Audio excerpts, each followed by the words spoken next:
Hi అండి అందరికీ. ఈరోజు మనం కర్నూలు స్టైల్ చికెన్ కర్రీ ఎలా చేయాలో చూసేద్దామా. ముందుగా కేజీ చికెన్ తీసుకొని అది బాగా వాష్ చేసుకొని పక్కన పెట్టుకుందాం. ఒక బాండి తీసుకొని అందులో 3 టేబుల్ స్పూన్ల ఆఫ్ ఆయిల్ వేసి చిన్నగా చాప్ చేసుకున్న ఎర్రగడ్డలు వేసి అవి కొంచెం వేగాక ఈ చికెన్ వేసి ఒకసారి కలబెట్టి మూత ముయ్యండి.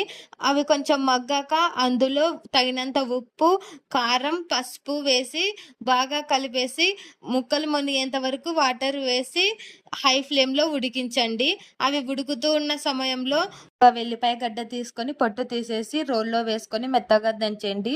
అందులో ఎండు కొబ్బరి పొడి కొంచెం ఎక్కువనే వేసుకోండి. అలా వేయడం వలన థిక్ గ్రేవీ వస్తుంది. దాంతోపాటు ధనియాల పొడి వేసి బాగా మెత్తగా దంచుకొని ఉడుకుతున్న కూరలో వేయండి. దాంతోపాటు అల్లం వెల్లుల్లి పేస్ట్ వేసి బాగా కలిపెట్టి మూత మూయండి. గ్రేవీ అనేది దగ్గరకు వచ్చాక గ్యాస్ ఆఫ్ చేస్తే మన Kurnool style chicken curry ready. Thanks for watching this video.